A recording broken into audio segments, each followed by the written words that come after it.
My name is Callie Creedmoor. Aaron Henderson. Judy Wolf. Darla DeRosa. Camper Floyd.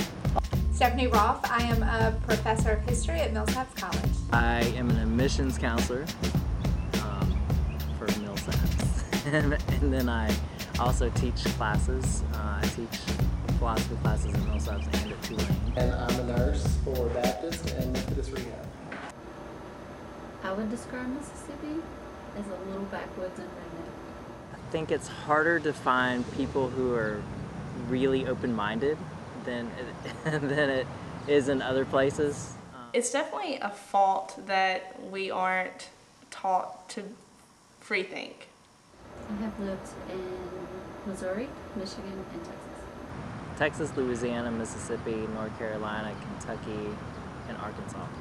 I lived in Tennessee for a couple of years, then came back to Mississippi for a few years, then lived in Georgia for a year and a half. So Oklahoma and Texas.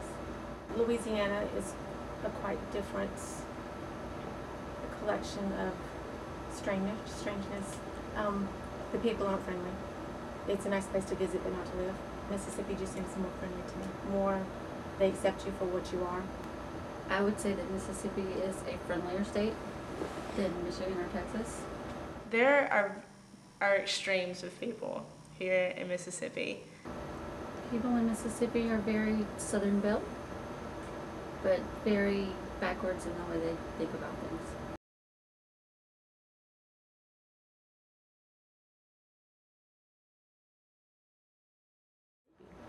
I would describe the people in Mississippi as friendly. Hospitality state, it's kind of what we're known for. So I think most Mississippians embrace this idea of us being friendly, that we are hospitable. And that's actually the slogan for the state. It's the hospitality state, right? We're hospitable on the surface.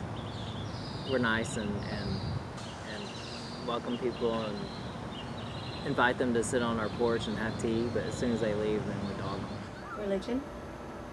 It's a huge thing. This is very different from anywhere else, that they're all set in their ways.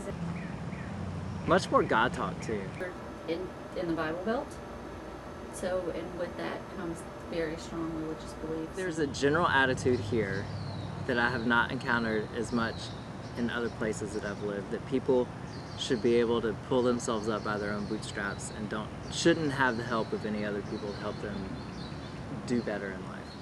It's kind of hard to be different in a culture like this. the thing that comes along with it is we may be nice, but we keep the stuff out that, that if you don't agree with it, if it's not the norm, then you just kind of don't talk about it. I have tattoos all over me. They're visible when I have short sleeves on. When I go to places like Miami or almost anywhere in Florida that I've been, people don't treat me the same way that they treat me here. A friend asked her, did we still have dirt roads? Definitely still is a view out there that still puts us back in those times. I think they think Mississippians are backwards, that they're slow, We're all stupid and we talk funny. that we move at a pace that can't keep up with the rest of the world. That they still thought we had separate restrooms for African Americans and whites. That we're down here and we're better down here, just leave us alone. Living in shacks with dirt floors and we all run around barefooted all the time. Oh, definitely they're wrong. Mississippi is pretty, it's inviting. Natural scenery in Mississippi. For the most part, I think it's a pretty slow pace of life, which I like. It's homey and outdoorish. At any moment, whatever city you're in, you're probably only about 10 minutes away from the boondocks. I love that. I mean, you really actually can escape into nothingness if you want to. It represents some kind of simplicity that may not actually be there.